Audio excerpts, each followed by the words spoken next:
Good morning, good afternoon, everyone. I'm Michelle Park Payne. I'm the Chief Strategy Officer here at United Way of Southeast Louisiana. We're so thankful for you to be here. We have a great lineup of panelists that are going to discuss a lot around preparedness and disaster. But I would be remiss if we didn't thank our wonderful partners at Verizon. And let's give Verizon a round of applause, guys. They made this all possible. Stephanie Finlack is here, and I'm going to turn it over to her to welcome everybody here. Hi, everyone. Good afternoon. Thanks so much, Michelle. We are so excited to kick off this year's workshops with all of you. Thank you for making the effort to come. We have an excellent lineup plan with really interesting information for you to take home and share with your loved ones, family, friends, neighbors. Definitely share, spread the word. We're excited about the partnership with United Way. They've been fantastic partners with Hyfi as well, and everyone who's worked on this project. So we're really looking forward to seeing what comes of it and to continuing the good work that we started last year. So again, thank you for coming, and feel free to reach out with any questions. We'll hang around afterwards if there are any. So we have our wonderful partners at Hyfi. They're going to explain what Hyfi is, what they've done for our community. So let's welcome Rocco. Hey, everybody. Thanks so much for having us. So I'll talk a little bit about what we've been working on together with United Way and Verizon. Just a quick backstory on this. I have two day jobs. One is doing technology at Hyfi. Another one is teaching at the University of Michigan. I'm about to show you what this has grown into from the research we did. So this is all built by former students. I'm really excited. So real quick, how many of you have ever been in Michigan? Yeah. What do you think of first when you think Michigan? No. Super cool. So this comes to mind as truth, like that does happen, but oftentimes we don't think about stuff like this. This is a flood in 2014. I moved there in 2013, and it was the largest flood on the record in the United States that year. So we don't get, we don't get hurricanes, but we deal with this problem a lot. So it doesn't come to mind because we're inland, but it happens. And another thing that people think of when they think about Michigan is cars. Right. And there's a legacy of cars, both the really old ones and some of the classic ones that have turned out to be. But the thing that's also happening in Michigan is a new generation of self-driving cars. Right. So there's lots of stuff going on in the Midwest, and I'm just kind of representing that a little bit. But these self-driving cars is what sort of inspired us to even start Hyfi to begin with. So 10 years ago or so, is more than 10 years ago, we were thinking about, what does it look like to build a self-driving water system? And that's kind of the sci-fi movie vision of what this could look like. But we imagine one day cities are going to be covered by these measurements, and they're going to give us all this data, and we're going to be able to respond to events like flooding and maybe even be able to do something about it. And I'll show you some examples. So we sat down to how are we going to measure flooding? And this is the crew that did it. So again, taking its roots at the University of Michigan, and now we're a separate group kind of working to implement all the lessons we learned working with communities in the Midwest and now more broadly across the country. And one of the things I like doing with my kids is watching nature movies. So how do you measure flooding? So I'm putting up a movie here of a bat, and the way that bats, quote unquote, see is they send out a sound signal, and then they listen for how long it takes for that sound signal to get back. And it's kind of amazing how the brain of a bat works. So we'll actually process that in real time. So the idea was, you're probably thinking about it already, why we just flip this bat upside down and are able to measure where the water is. And that's precisely kind of how we went about it. Could we use these sound signals, just like a bat, quote unquote, sees, to measure where flooding is? And this is where the device is that came from that. So this is what we call affectionately our sensor node. It's basically a device that's connected to the internet, just like your cell phone, through the Verizon network. And it measured the distance of the water. It measures how far the water is. So we put these things throughout cities and communities. Here's an example in Michigan. And it measures the flooding as it's happening and sends it back, and is able to convert all that raw data into some sort of actions that can be taken by first responders, community members, and to meet them at the desk, at the home, or in the field when they're driving around and responding. And so you will see throughout the city the partnership that we've had with lots of folks here deploying these devices. Basically, anybody who can use a screwdriver can pop these in, pop these out. It's basically a quick way to switch it out. So reducing sort of the technical burden of deploying these devices. I just tell people it's like old school Netflix. Remember when you used to get a DVD in, DVD out? This is how we did it, right? We do all the maintenance in Ann Arbor, Michigan in the cold. We send the devices out before swapping. And so we did a lot of testing to try to figure out how to get this stuff to be reliable. And as of recently, we've been working on a pilot with Verizon and United Way here in New Orleans. You see Austin Feldbaum. He's your emergency response leader here in the city, kind of working on the long-term hazard plan for the city. And that's Brandon, who runs day-to-day at Hyfi, kind of showing off the early devices. And so when we first got together with the city working on this in Lux of U and workshops, looking at flooding throughout the city and deciding where do we want to have these measurements, right? So again, just like that bat is measuring where something is, we're measuring where flooding is, but we got to decide where to put these devices. And so a lot of analysis went into this to try to figure out where to locate them. They started initially on the canals. And then as you drive throughout the city, you'll start seeing them on light poles, intersections. You'll start seeing them on roads and things like that. And so basically what the purpose of these devices is if it's flooding underneath here, it's supposed to detect it and then send out that alert and hopefully preempt a phone call, preempt the kind of stuff that we had to do before, we just drive around and sort of hunt for the flooding, right? And so that creates a lot of data. And fortunately, it's the age of data, and we could take all that data and do something with it. And so we spend a lot of our time in our office thinking about how we take all these raw measurements, all these like little digital bat signals, if you will, try to convert them in something that's actually usable, right? It's one thing to be useful, but a completely different thing to be able to actually use it for something. And so I'll give you an example.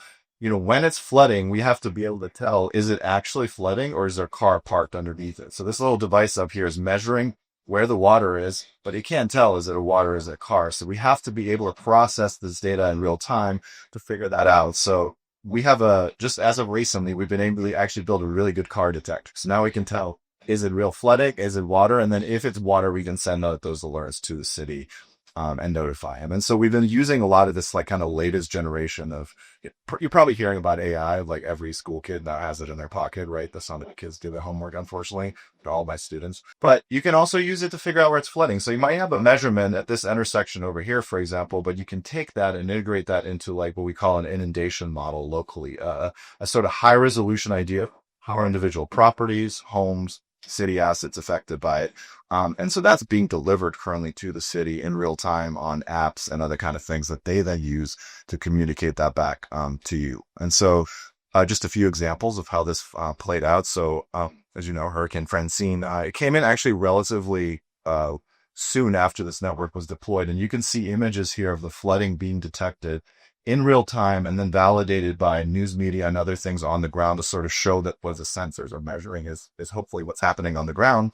And these data basically can kind of see how these maps are being generated in real time. So we're kind of going from not having an insight of what's actually happening on the ground to be able to sort of explore, almost looks like a little video game of what the flooding might be looking like on the ground so that the city and the responders and other folks can kind of get access to that decisions. And so we've been working with the city over the last 6 months to roll out what we're calling these real-time flood maps. This is pretty, to our knowledge at least, pretty cutting edge in terms of the resolution. I know Noah, who's about, we're going to hear really soon of what you all are working on. We're kind of focusing on like the level of maybe individual intersections and homes, trying to fill the gaps. The federal government does an amazing job in lots of locations, and we're kind of zooming in those places where maybe they don't have the presence. And so this is an event for May 9th.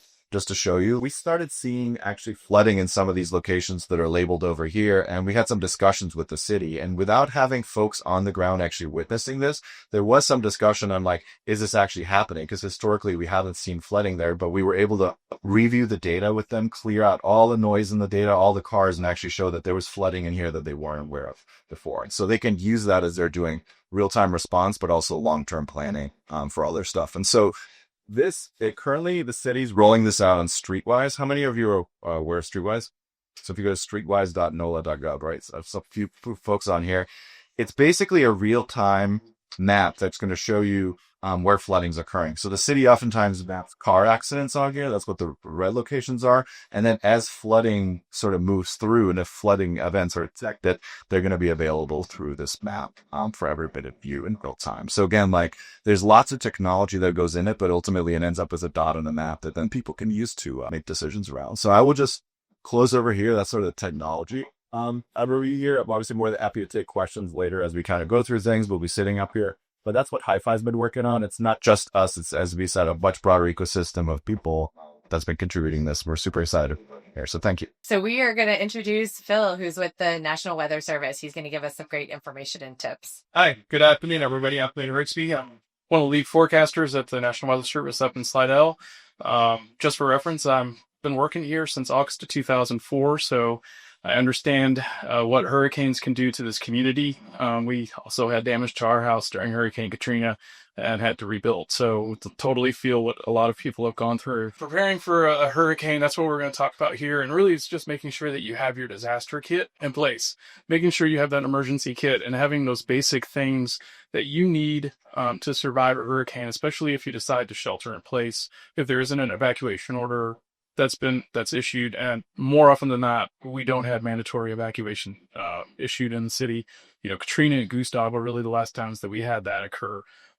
So make sure that you have basic survival needs. Make sure that you have your first aid kit, all the medicine, all the prescription medicine that you need, and have about a 2-week supply of that medicine ahead of time. Because as you know, pharmacies may not be open. You may not be able to get the supplies that you need, the drugs and the treatments that you need. So make sure that you have that. And also, if there is the need to leave the city, make sure and leave the state even, make sure that you have all of your Social Security, disability payments, your Medicare or Medicaid. Make sure that that's all, updated and that you have all that paperwork with you so that if you do have to go to another state, they'll have that information and be able to get you the benefits that you deserve. Some of the other things too, if you have pets, make sure that you not only have food and water for yourself, make sure that you have food and water for your pets, because a lot of times you're going to have to take them with you, and you're going to find shelters that are pet friendly and things like that. So think about those things as you prepare for hurricane season. Some other supplies: chargers, batteries, having a radio. I got some of the examples there on the table. You can see battery operated radios, because the internet may not be working, TV may not be working. Have important documents, again, like I talked about, things like your Medicaid or Medicare card, insurance, proof of ownership, things like that, and the go bag. So those would be things that you would put inside, basically like a backpack, that you could take with you very easily, transport if you do have to evacuate to a shelter. Here's some of the basics to include, and some of these are going to be included in the handouts that they're going to give you guys at the end of this. 3 to 5 days of food and water for each individual person in your household. A can opener, because if you have non-perishable items like those right there, you're going to need a can opener that's not electric. Cleaning supplies, those are really vital, especially if you have any type of water intrusion into your house or anything like that, and it can help clean up, and especially if you had some sewer overflow or anything. Cell phones with the charger. I know they have inverters, but those are really expensive, and most of us don't have those. I don't have that. The battery-powered radio is huge. That's a great way to maintain information. AM stations like WWL, they're usually going to stay on the air during the storm. After the storm, you provide all that information that you need to get from the state and local authorities. Make sure you have a flashlight. That's huge, because you're going to lose power more than likely. Extra batteries to make sure that the flashlights and the battery-powered radios operate. Your important documents, like I said, the first aid kit. Also really vital is a whistle. A whistle actually helps, especially if there's anything going on that doesn't seem right. Something going on in the neighborhood and you're like, I don't know about that. If you don't feel safe, then the whistle can help attract attention, maybe from police or National Guard or somebody like that that's in town to help out. Tools to shut off the utilities. That's also huge. Tools to shut off your water, shut off your gas, things like that, especially if, there has been damage to your house. Cash is king after a hurricane. ATMs aren't going to be working. Credit cards aren't going to be working. We all know that. So make sure that you have some cash on hand, because that's going to be the best way to get items and procure stuff. Now we're going to talk about, because we know a lot of people are on tight budgets right now, especially with, inflation and everything else that's been going on. Prices have been going up like crazy. So some of these things are things that you can pick up at like your local dollar store. Some canned or dried foods like the pork and beans I got there. I got a can of tuna. Basic things, but it keeps you fed. The flashlight, the batteries, cleaning supplies, just bandages, and the whistle. You can get all of those at like a Family Dollar or Dollar Tree. something like that. And they're not going to be too expensive. And that at least gives you a starter kit to kind of keep yourself safe if you are sheltering in place. And there's also things that you can think about in your house already that you have, like whatever you have some gallon jugs or 2 liter bottles, save them, clean them up with bleach, and then fill them with water. And then you have that water already on hand. And we're going to have on the next slide here kind of talking about how you can calculate how much water you actually need for each person for each day. When you're grocery shopping, keep in mind how long the food lasts. Focus on those non-perishable food items during hurricane season. I understand we all want to, have fruits and vegetables if we can get them, maybe some meat, but those are going to be perishable. And, if we lose power, they're not going to keep. So really stock up on those canned good items, on those boxed food items, things like that. Crackers, chips, and like pork and beans or, red beans, something like that to keep yourself going. And then also assemble that first aid kit throughout the hurricane season here. Get those bandages, the antiseptic, any other materials that you have on hand. You don't have to go buy a fancy first aid kit, from Walmart or somewhere like that. That's going to cost a lot of money.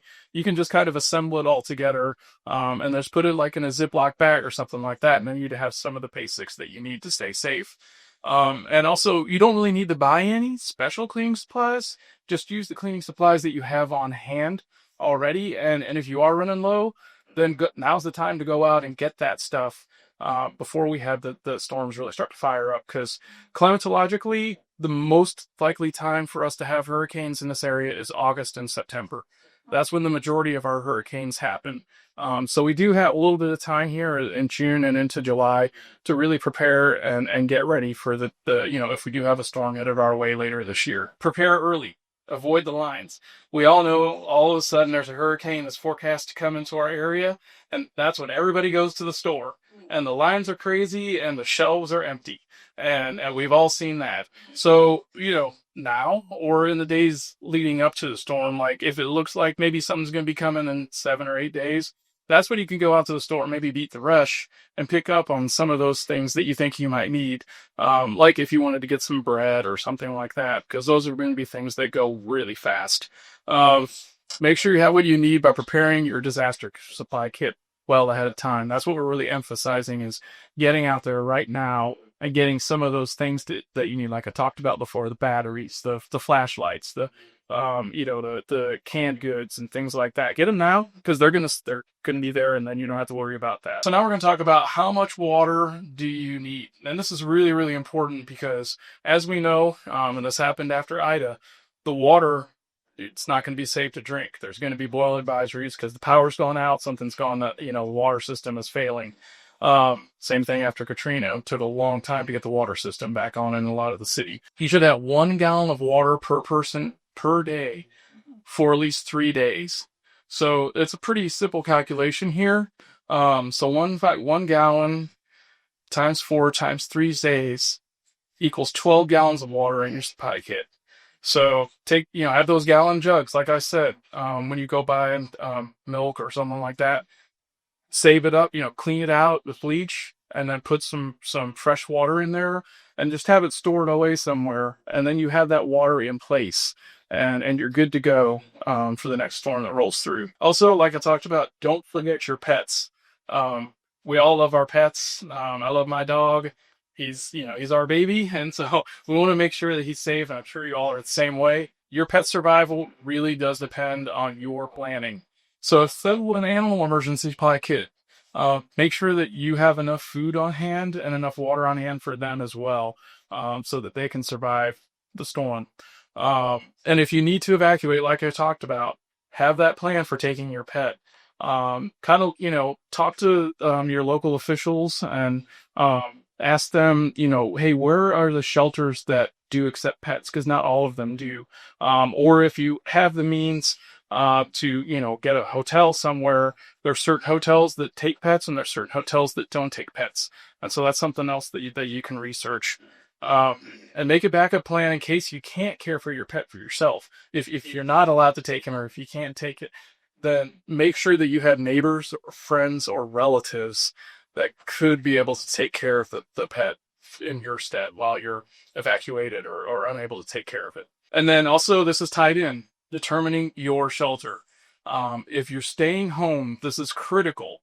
If you're staying in your home, make sure that you have a small interior room that you can ride the storm out in, because the wind could rip your roof off. It could blow out your windows. You don't want to be in an area that's exposed. We treat this just like we tell you when there's a tornado, because the hurricane winds are, especially if it's a category 3 or stronger, are going to be equivalent to a tornado wind. And so you could have structural damage to your house. But if you get into a small interior room, like a closet, or a bathroom that doesn't have a window, those are good places to ride out the hurricane until the threat passes, because you're putting as many walls between you and the outside as possible. And that's what we really want to keep you safe. And also on the lowest floor. That's critical too, because if you're in a 2-story building, that upper level is going to be more prone to the wind and could have more damage. Then if you do have to evacuate, like let's say you sheltered in place and then, the city's not really habitable, there's no power, there's no water or anything like that, and they're basically encouraging people to evacuate, identify which routes you should take, and then talk about, is there maybe a friend's home or family member's home that lives outside of the area that you could stay with. Reach out to your network of people that you have outside New Orleans. And if you can't afford it, look at hotels outside the area. But I know that's really expensive. It can add up, and not everybody has the money to do that. And also sign up for evacuation assistance. That's where you can talk with like NOLA Ready, through the New Orleans Emergency Management agency to kind of see what type of assistance they may have to help with evacuations. And again, don't forget your pets. Like I said, a lot of the shelters do not take pets, so make sure you know which ones do. This is also really important, and it ties in again with trying to figure out what you're going to do after the storm, really, and that is having a family communication plan. Like, who are you going to call? Like, let's say that you do have damage to your home's not habitable and stuff like that.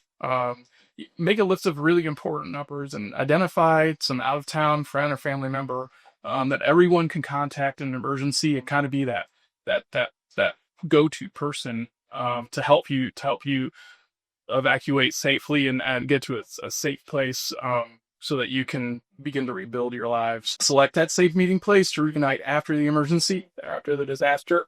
And choose one place that's kind of closer to New Orleans, and then maybe choose another place that's a little farther away if possible. So, like I said, reach out to your network, because, like, let's say you may have family in Baton Rouge. Well, depending on the track of the storm, Baton Rouge may be just as impacted. They may not have power and other things like that. It may be damage to those homes.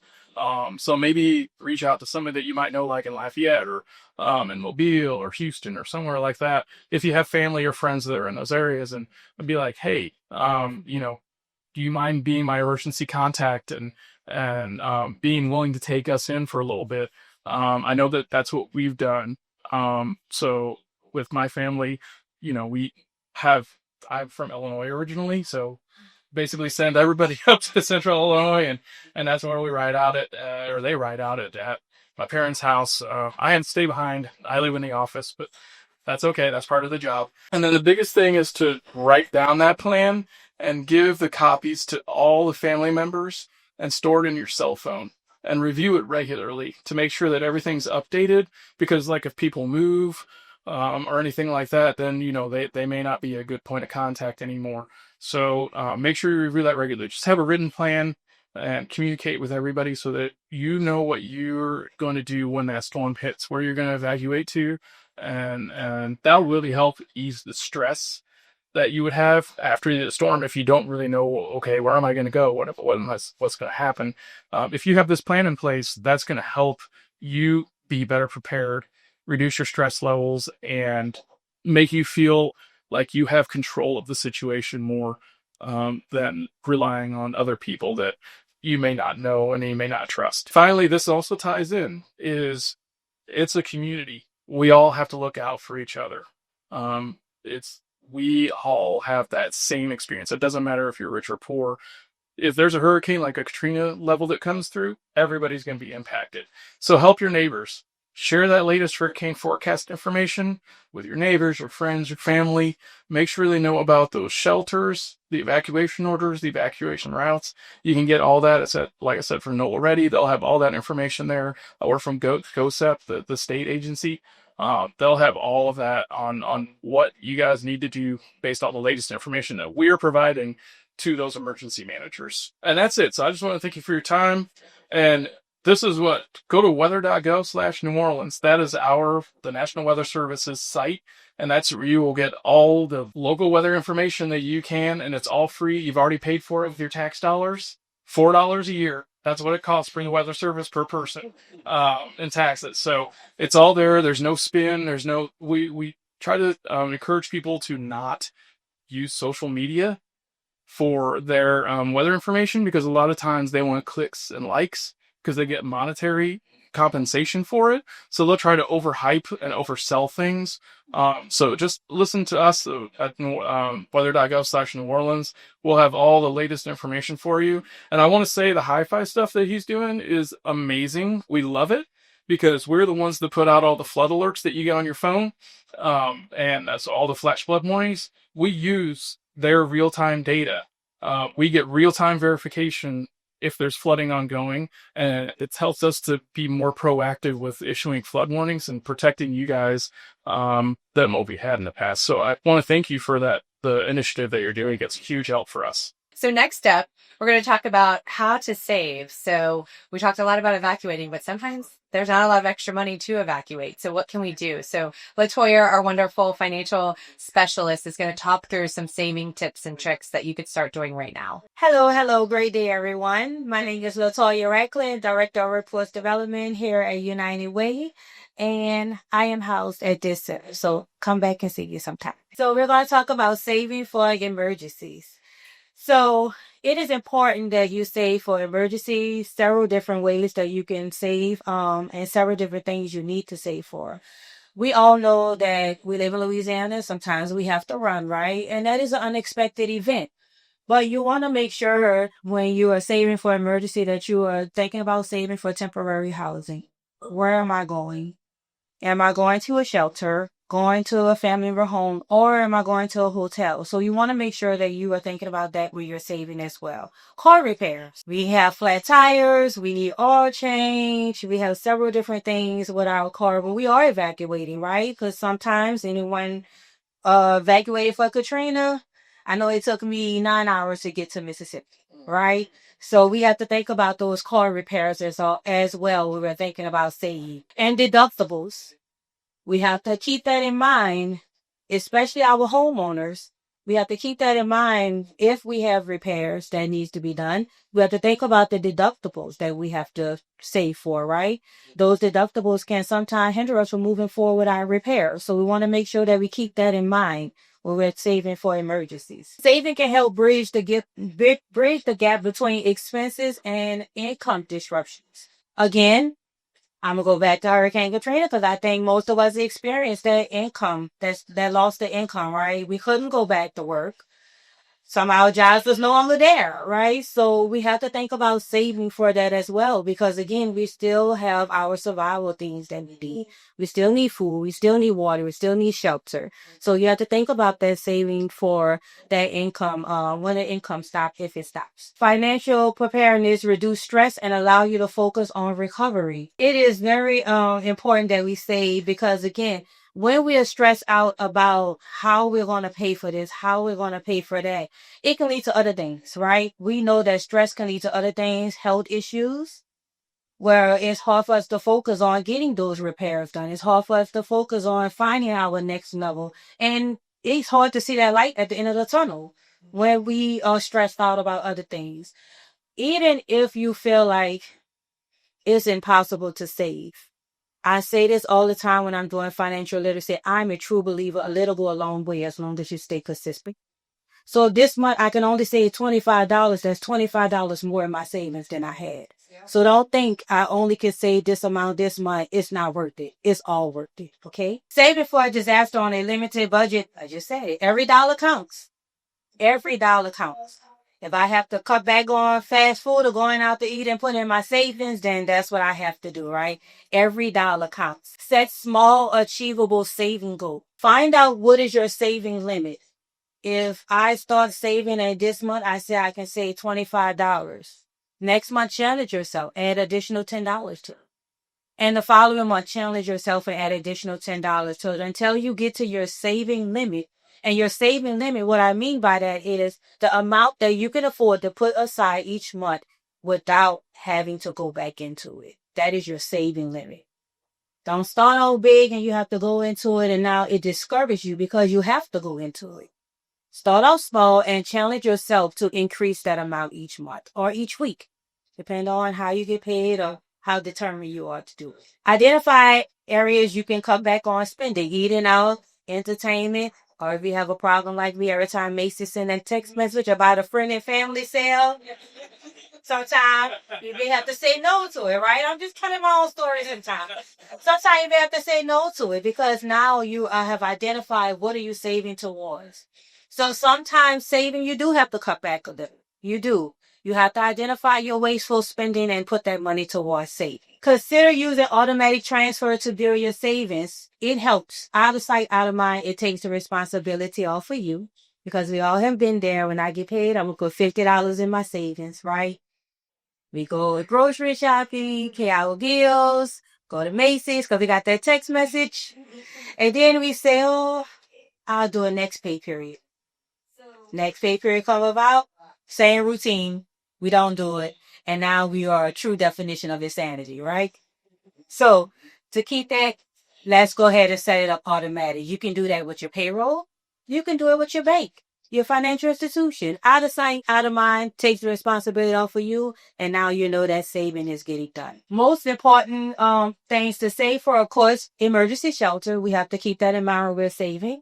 Even if we're going to a relative house or a family or a friend house, we want to consider, probably being able to help. So you want to think about that when you're saving. Food and water, of course, because that is a need, right? We need that to survive. So you want to make sure that you're saving for your food, your water, transportation, repairs. Like we said before, that 9-hour ride was torture for me. Medical bills, because again, we know unexpected things can happen. So you may have those medical bills that you want to save for and deductible for your insurance. You don't want that to be a hindrance to you when it's time to reveal or repair. Steps to take during a disaster to save money. You want to make sure you document your damage. I would go a step ahead of that, especially for my homeowners. Even if you have renter's insurance, you can do a video audit.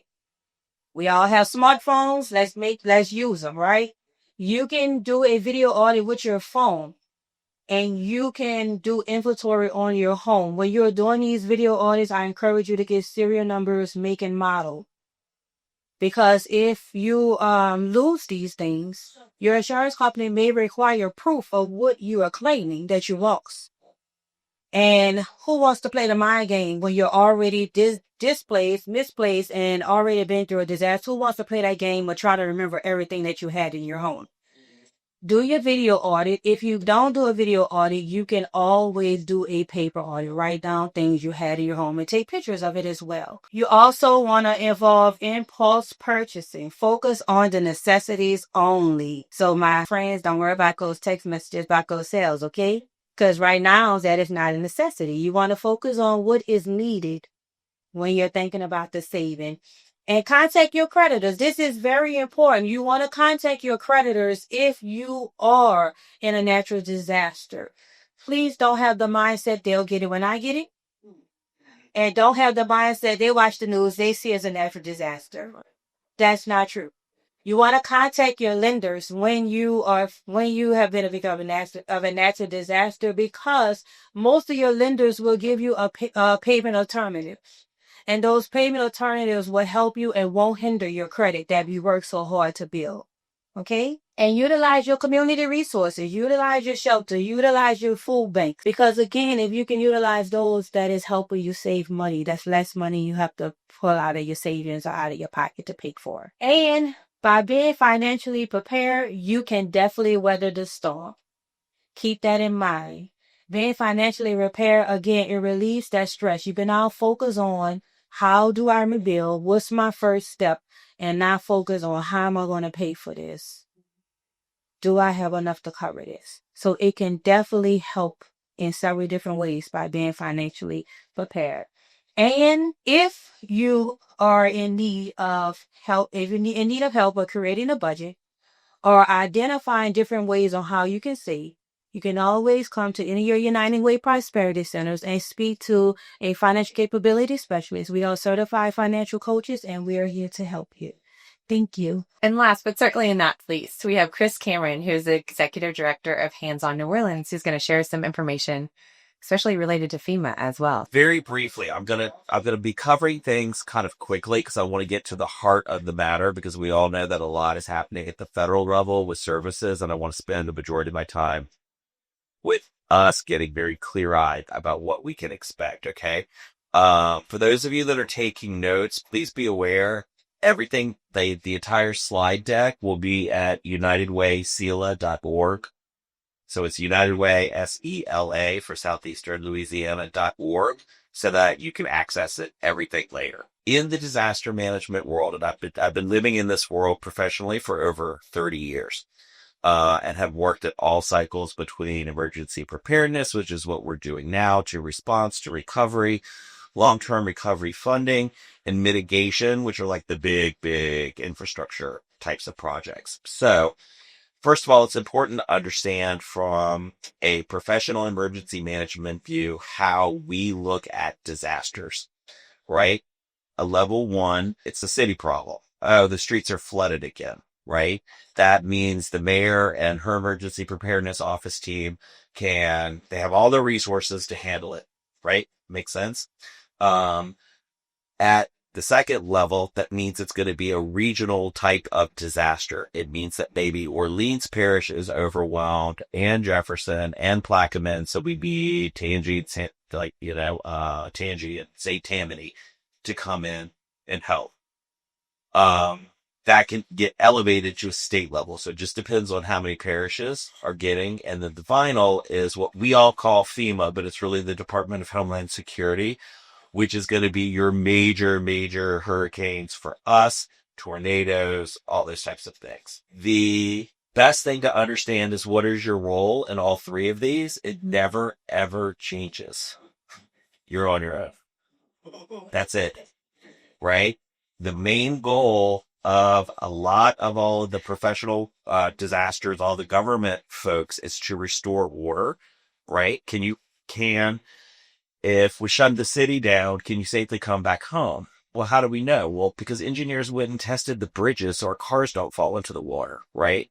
Are the hospitals able to reopen? Are the box stores able to reopen? Can we get food? All of that type of thing. That's really what's happening behind the scenes. With that doesn't mean that there are not resources available to us at all three of those different levels. It just changes in terms of what that's going to look like. Does that make sense? Obviously, everybody knows 911. You all know 311 locally, and then the nonprofit resource, which is 211. If the city is not handling it and it's not a life emergency on your end, 211. Call 211. They know everything. In fact, so that's also like to be a link line. I just did, so I know that they're doing it. They are currently in the process of updating everybody's nonprofit information about the services that we offer. How do you access them? How do you get in touch with us? And y'all, it runs the gamut. Where can I get food? Where can I get shelter? Oh my God, my renter, I'm a renter and my landlord is, my landlord, kicking me out. Right? How do I get legal help? They have all those answers for you. So 211 is always the best resource for anything under the sun bucket, because they're going to point you back to the nonprofit community, and then we'll have experts here to help you. What's kind of changed this year? The city always takes care of the local disasters. That's the New Orleans Homeland Security Emergency Preparedness. That's Colin Arnold. You see him on the news a lot. He's in charge of that. What is the public facing arm of that? It's NOLA Ready. How many of y'all are already on NOLA Ready? If you're not, I'll have information on the slides about how to sign up. Please do. And this is really important. We kind of talked about, I think Phil even said, please go to the weather.gov website. And that's real, right? NOLA Ready is the same thing. It's a .gov. And so they are coordinating and feeding the actual factual information, not the hype on TV to get you to click to watch your favorite station, not the social media, because none of that can be trusted, right? Or even instances of just, I heard that, right? That really runs rampant in times of disasters. And we all know that, right? So that's your best resource of information for that. Then now let's talk about FEMA's new role. It's no surprise. We know this is happening in the United States, that federal government is shrinking. The administration wants to shrink that. And that looks like a lot of things to a lot of people. And so what has happened at the state level is we saw it coming, right? And the governor and the legislative office is working together to prepare for hurricane season. How to prepare and respond. I'll back in just that part in the middle. We've already talked about getting your emergency plan. We know how to do that. We did snow in January. We're set, but understanding that you have more vulnerabilities than just the hurricane, right? We have been very fortunate, that we've not had any railroads go off, cars go off the track and there's a major chemical spill, right? But begin thinking beyond just hurricane season, because there are other vulnerabilities. Right now, the Saharan dust is blowing real strong into the Gulf, and don't we love that? We love that hot, dry sand so that we can make a hurricane. But, what if you have breathing difficulties? Do you have extra N95 masks, right? Things like that. You already know how to create your emergency plan and then slowly accumulate the supplies there. How many of y'all are seniors and y'all are already on the city special needs registration list? Anyone? Okay. So if you're a senior 60 or older, please just call 311 and get on this list. What does this list do? Does it go to the police department and anybody that enforces anything? No, it doesn't. It goes to the health department, right? It is informing the health department. Remember, these are all your medical professionals bound by secrecy and your confidentiality. Alerting them, hey, I'm in this home. This is my address, right?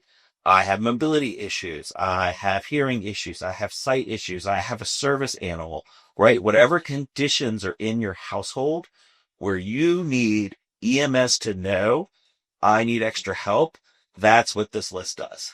It's really, really important. The health department needs to know how to prioritize people so that you are prioritized over the 20-year-old college kid saying, I ran out of beer, please send some. That's right. So please do that. And then if you haven't signed up for the NOLA alerts, this is really good because it's going to happen, even when you can park on the neutral ground, all that kind of daily living things. At the state level, there's a similar program. It's called Smart 911. It is essentially the same service as a special needs registry, where you can list all the unique things that are happening in your home so that, again, if you need National Guard to show up or whatever, whoever's kind of in your neighborhood to know that you are a priority in needing help, that's how you tell people in advance. The state has get a game plan. It's both the website and an app. Use either, but please have this. It's fantastic. I was using it last night. It's got a lot of different kind of, it's easy to use. It's easy to understand. But there's a lot of really great statewide information all in one place for you to get a lot of information. So I strongly encourage, get a game plan app. What's changed? Okay. The heart of the matter. Locally, we're better off. Thank you. Thank you, Hyfi and Streetwise and Verizon and the Weather Service and United Way for giving us this, right? It's kind of like beta version, I think, like technology-wise, but it's still awesome. It's going to show you what streets are flooded, which is brilliant, right? Because what happens if, I don't know, it's a regular rainstorm and you are getting off work?